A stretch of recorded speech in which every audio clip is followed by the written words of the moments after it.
राजस्थान भारत के लगभग 2000 बावड़ियों में से लगभग 100 का घर है। ये राज्य अपनी अच्छी तरह से संरक्षित बावड़ियों के लिए प्रसिद्ध है, जिनमें से एक जयपुर में पन्ना मीना का कुंड है। इसे पन्ना मीना कुंड और पन्ना मीना बावड़ी के नाम से भी जाना जाता है। बावड़ी एक भारतीय शब्द है। यह एक पुराना जल भंडारण टैंक है जिसमें सीढ़ियों से पहुंचा जा सकता है। पन्ना मीना का कुंड जयपुर भारत का एक वास्तुशिल्प चमत्कार है जो सालाना हजारों आगंतुकों को आकर्षित करता है। इसके अलावा 200 मीटर गहरी बावड़ी दुनिया भर से यात्रियों को आकर्षित करती है। ये जयपुर की एक छिपी हुई सुंदरता है। यह आमेर किले के पास स्थित है। राजस्थान की जलवायु शुष्क तथा संसाधनों की कमी होने के कारण पहले के समय पानी की बहुत कमी थी, इसलिए केवल एक गहरी बावड़ी ही बनाई जा सकी थी। इस कुएं में जमा पानी स्थानीय लोगों की एक साल की जरूरतों को पूरा करने के लिए पर्याप्त था। हालांकि यह एकांत बावड़ी राजस्थान के गुलाबी शहर की यात्रा के दौरान आपके एजेंडे में शामिल करने लायक है।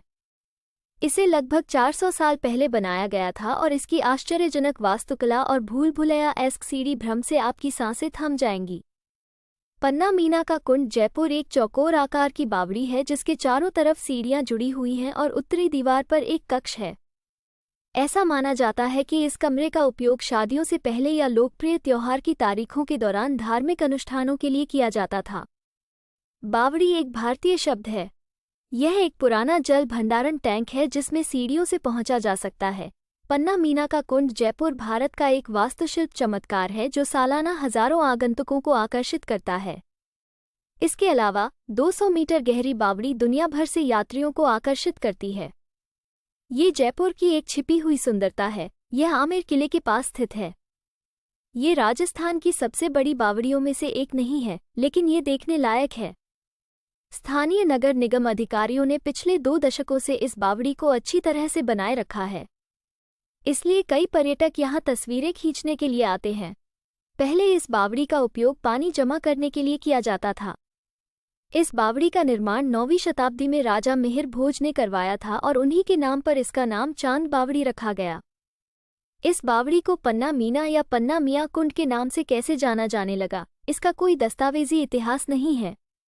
स्थानीय पौराणिक कथाओं के अनुसार महाराजा जय सिंह के समय में पन्ना मिया नामक एक किन्ना आमेर किले में काम करता था और उसे इस बावड़ी के निर्माण का श्रेय दिया जाता है। स्थानीय लोगों का मानना है कि पन्ना मीना एक बहादुर योद्धा थे। उनके सम्मान में इस बावड़ी का निर्माण किया गया। कुछ इतिहासकारों के अनुसार राजपूतों ने पन्ना मीना कुंड में आमेर पर शासन करने वाले और इस शहर पर नियंत्रण करने वाले मीना प्रमुखों की हत्या कर दी। इस कहानी का उल्लेख किसी भी मुख्यधारा के इतिहास ग्रंथ में नहीं है। हम ये जानते हैं कि 11वीं शताब्दी से पहले आमेर पर मीनाओं का कब्जा था। पन्ना मीना कुंड 11वीं शताब्दी से पुराना होने की संभावना नहीं है। रिकॉर्ड के अभाव में लोग इसमें अपने किस्से कहानियां जोड़ देते हैं। सटीक सच्चाई ये है कि हम इसके अतीत के बारे में जितना भी जानते हैं कम जानते हैं।